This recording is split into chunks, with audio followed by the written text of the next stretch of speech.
My name is Lyra Mitchell, and I'm 29 years old.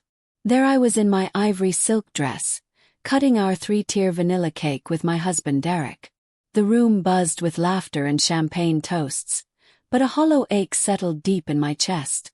Not a single member of my family stood among the guests celebrating with us. Only friends and my new in-laws filled the elegant ballroom at the Grand Harbor Hotel in Charleston. As we pressed the silver knife into the buttercream frosting, my phone lit up against my bouquet of white peonies and eucalyptus. A text from my mother. "We need to talk. Now." Below it, 53 missed calls. My stomach plummeted like I'd stepped off a cliff. Before I tell you what happened next, let me know in the comments if you've ever felt completely abandoned by the people who were supposed to love you most. Because what I'm about to share will show you just how far some families will go to protect their golden child. To understand why my entire family chose to skip my wedding, I need to take you back to my childhood in suburban Atlanta. I grew up with my parents, Robert and Diana Mitchell, and my younger sister Autumn in what looked like the perfect American dream house. White picket fence, manicured lawn, and matching Christmas wreaths every December. But behind our picture-perfect exterior, I was the invisible daughter. Autumn was 3 years younger, but she might as well have worn a tiara from birth. With her cascading auburn curls, dimpled smile, and magnetic personality, she was everyone's darling. She took dance classes at Miss Beverly's Academy, played piano for church services, and had this enchanting way of making adults fall head over heels for her charm. I wasn't jealous of her talents. What crushed me was how differently our parents treated us. "Mom, I got accepted into the gifted program for mathematics," I announced during my junior year of high school, clutching the acceptance letter with trembling hands. Mom barely glanced up from helping Autumn practice her audition monologue. "That's nice, sweetie. Leave it on the kitchen counter so Dad can see it later." But when Autumn landed a small role in the community theater's production of Annie, that same week, our parents took the entire family to celebrate at the Cheesecake Factory. They ordered champagne and made a toast to our little Broadway star. I sat quietly, pushing my chicken around my plate, wondering why my academic achievement meant nothing more than a passing acknowledgement. This wasn't a one-time thing. It was the soundtrack of my childhood. I excelled in science and mathematics, earning academic scholarships and recognition, but my accomplishments were always eclipsed by whatever Autumn was doing. My parents missed my high school graduation because Autumn had a regional dance competition the same day. "You understand, right? This could be huge for her future," Mom explained when I expressed my disappointment. I understood, but understanding didn't make the abandonment hurt any less. By college, I'd accepted my role as the family afterthought. I stopped calling home frequently, knowing conversations would inevitably pivot to Autumn's latest triumph. Instead, I built my own life, made friends who valued me, and focused on my engineering degree at Georgia Tech. Little did I know, the worst betrayal was yet to come. My senior year at Georgia Tech, when I graduated summa cum laude with my degree in biomedical engineering, my parents promised they'd attend the ceremony. I reserved 5 seats in the auditorium. 2 for them, 1 for Autumn, 1 for my grandmother, and 1 for my best friend Rachel. The morning of graduation, I received a text from Mom. "Autumn got a call back for a Netflix series. We're driving her to the audition in LA. So proud of you though. Take lots of pictures." Only Rachel's seat was filled that day. Rachel Stevens became the sister I'd always needed. We met during freshman orientation when she helped me carry my boxes up 3 flights of stairs to our dorm. She was studying psychology with a minor in art therapy, and she had this incredible ability to see right through people's walls, including mine. After graduation, we both found jobs in Savannah and shared a charming apartment in the historic district. Rachel witnessed my family dynamics firsthand, holding me through tears after particularly brutal holiday visits where I felt like a guest in my own childhood home. I met Derek Johnson at Rachel's housewarming party when I was 27. He was tall with warm hazel eyes and the kind of laugh that made everyone around him smile wider. He worked as a renewable energy consultant, traveling between wind farms across the southeast.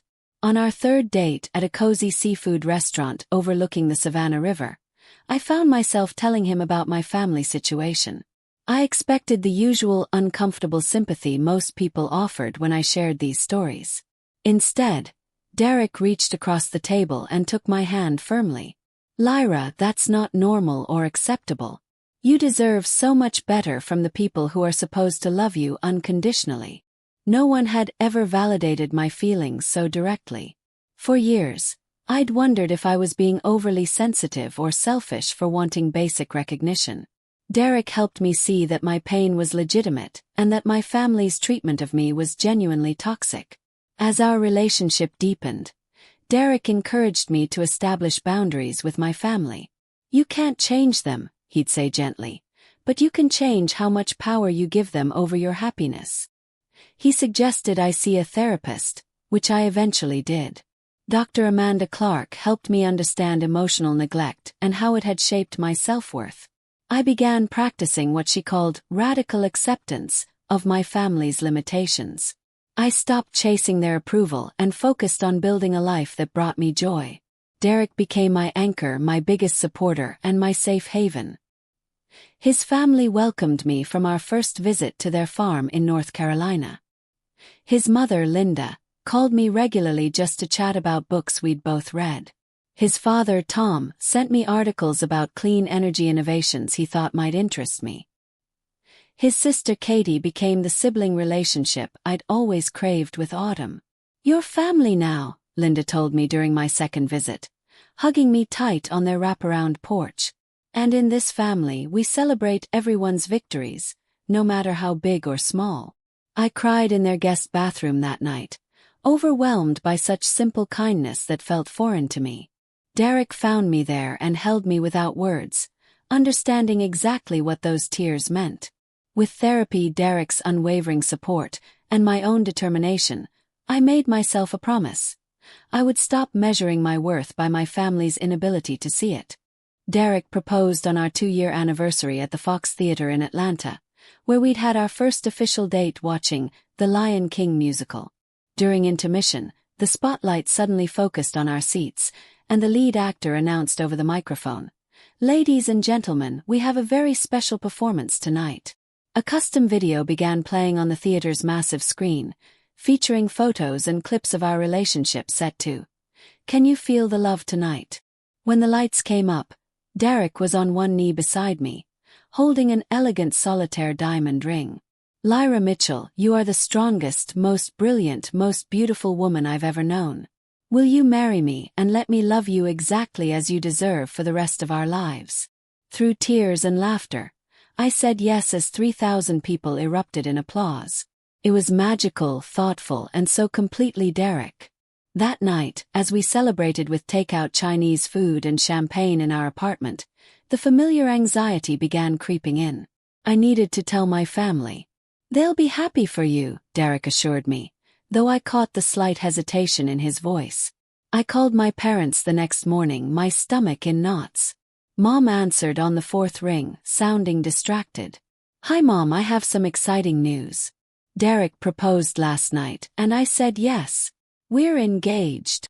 The pause lasted just long enough to make my heart sink. "Oh, that's wonderful, honey. Congratulations." No excitement. No questions about the proposal or the ring. No offer to celebrate. "We're thinking about a spring wedding, maybe in 6 months, I continued, desperately trying to inject enthusiasm into the conversation. "That's quite soon, isn't it? Well, let us know the details when you figure them out." Another pause. "Oh, by the way, Autumn just booked a recurring role on that new CW series. We're absolutely thrilled for her." And just like that, my engagement was overshadowed yet again. Despite their lukewarm response, Derek and I proceeded with our wedding plans. We decided on an intimate ceremony at the mansion on Forsyth Park with about 80 guests. I wanted something meaningful rather than extravagant. We selected a menu featuring Southern favorites with a modern twist, chose a photographer whose portfolio captured the candid, joyful moments we treasured, and found a florist who understood our vision of elegant simplicity with white flowers and greenery. 4 months before the wedding, we sent out invitations, including ones to my parents, Autumn, and several extended family members. Weeks passed with no RSVP from my immediate family. I finally called Mom, trying to keep the worry from my voice. "Did you receive our invitation? The venue needs final numbers soon." "Yes, we got it. Your father and I have been meaning to call about that. We'll certainly try to make it, of course, but you know how busy things get with Autumn's filming schedule." "It's my wedding day," I said, my voice strained. "I really need you all to be there." "Of course, sweetheart. We'll do our absolute best." Each subsequent conversation followed the same maddening pattern. They'd promise to attend but find excuses to avoid any pre-wedding activities or planning discussions. The doubt was eating me alive. Deep down, I was starting to fear the unthinkable, that they might actually choose not to come. 2 weeks before my wedding, I was scrolling through Instagram during my lunch break when my thumb froze over a photo that made my blood run cold. It was Autumn, beaming at the camera, her left hand prominently displayed to showcase a massive princess-cut diamond ring. The caption read, "He asked, I said yes. Ring #engaged #future Mrs. Thompson." I stared at the screen, unable to process what I was seeing. Autumn was engaged to Blake Thompson, the guy she'd been casually dating for barely 4 months. And no one had bothered to tell me. The comments section overflowed with congratulations, including several from my parents. Mom had written, "So happy for my beautiful baby girl. Can't wait to celebrate this weekend." Clinking glasses. My hands shaking, I immediately called Mom. She answered on the second ring, sounding cheerful until she realized it was me. "Lyra, hi. Is everything okay? I'm actually quite busy right now."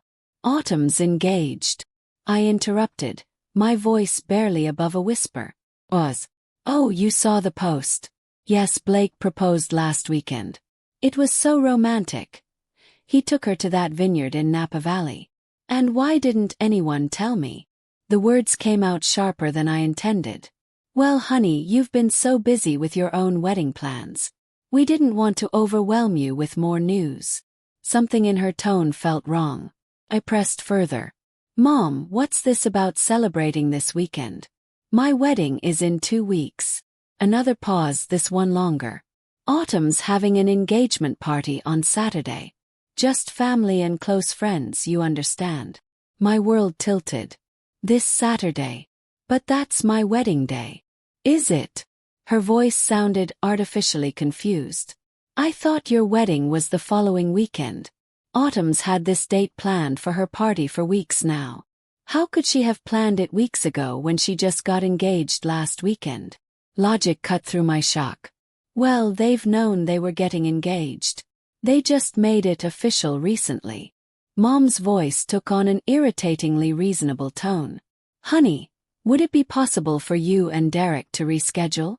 We've already put down deposits for Autumn's party, and everyone has made arrangements." The request was so outrageous, so breathtakingly hurtful, that for a moment I couldn't speak.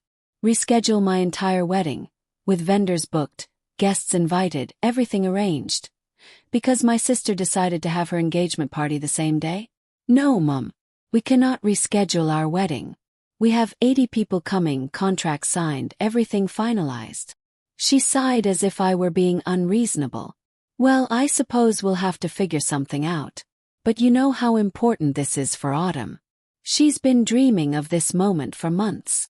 And I've been planning my wedding for 6 months." My voice rose despite my efforts to stay calm. "You all RSVP'd, yes. Dad is supposed to walk me down the aisle. We'll try to make it to part of your ceremony," she offered, as if suggesting a compromise. "Maybe we can split our time between both events." I ended the call, too stunned and hurt to continue. Immediately I called Rachel, who expressed the outrage I was too numb to feel. "That's absolutely insane," she declared. "They can't expect you to share your wedding day, or worse, reschedule it, for an engagement party. Not even her actual wedding. But somehow I knew they could. And they would.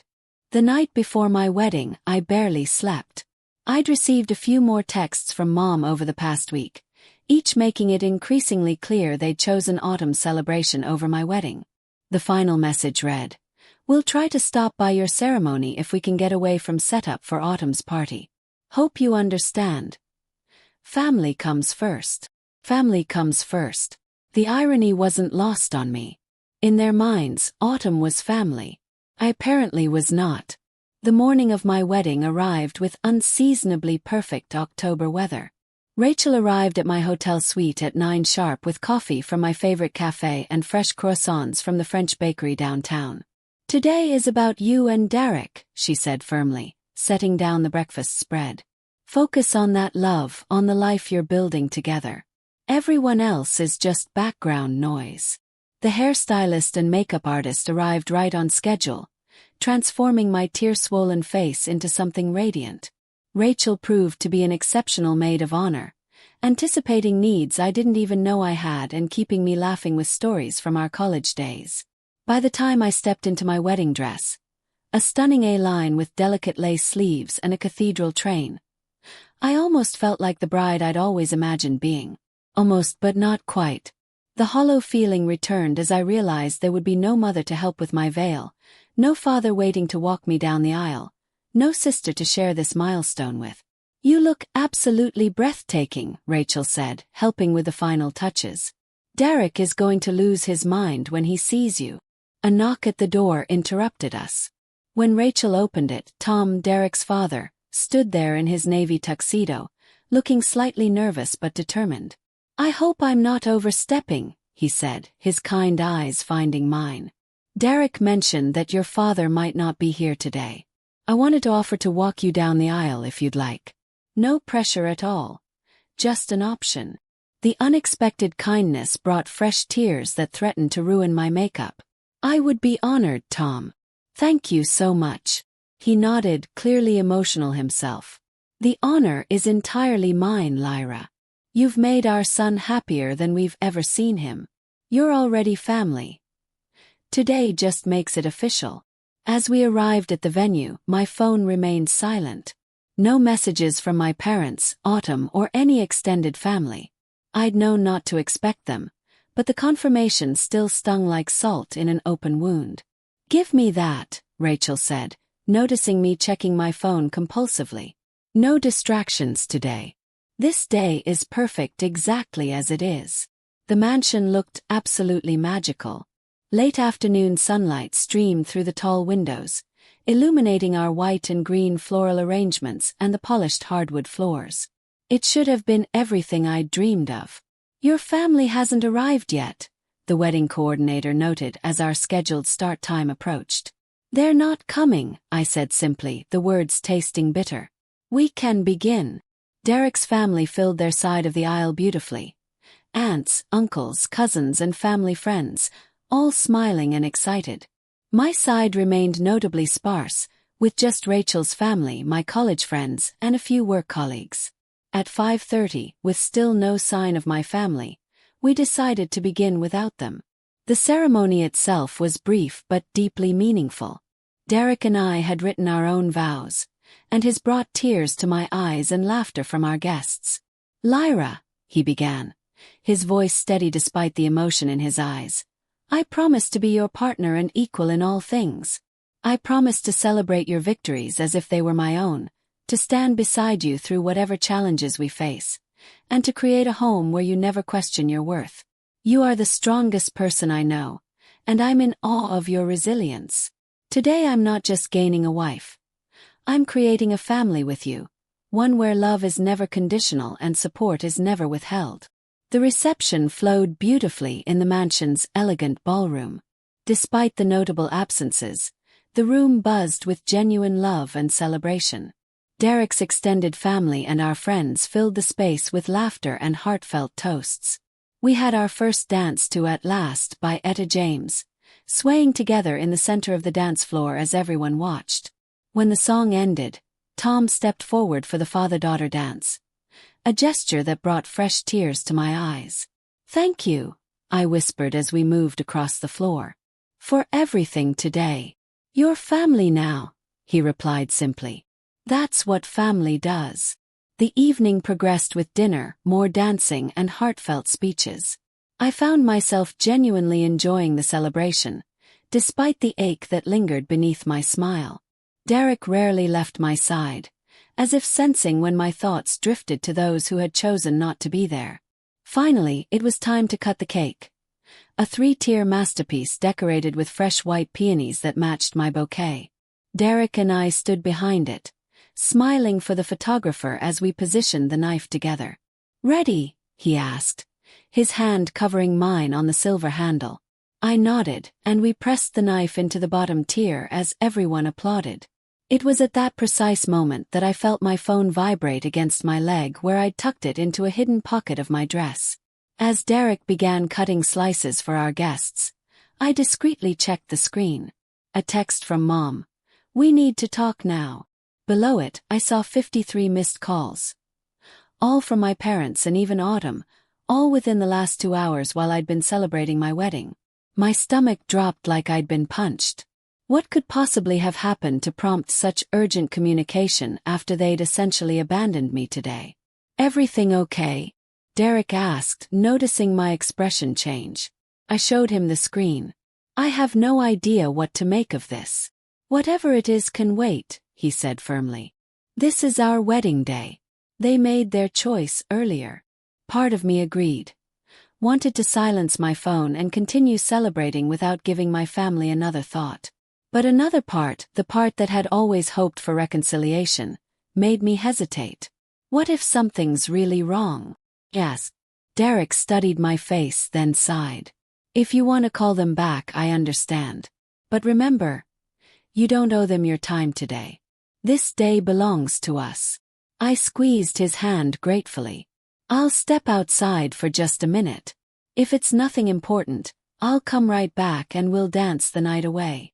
Finding a quiet corner in the mansion's garden, I dialed Mom's number. She answered on the first ring, her voice tearful and frantic. "Lyra. Oh, thank God, we've been trying to reach you for hours." "I was getting married, Mom," I said, unable to keep the edge from my voice. "What's so urgent that it couldn't wait?" What she said next would change everything I thought I knew about this day, about my relationship with my family, and about the sister I'd always believed simply outshone me. "It's Autumn," Mom said, her voice breaking. "Blake called off the engagement right in the middle of the party. He said he couldn't go through with it because Autumn told him what she did to you."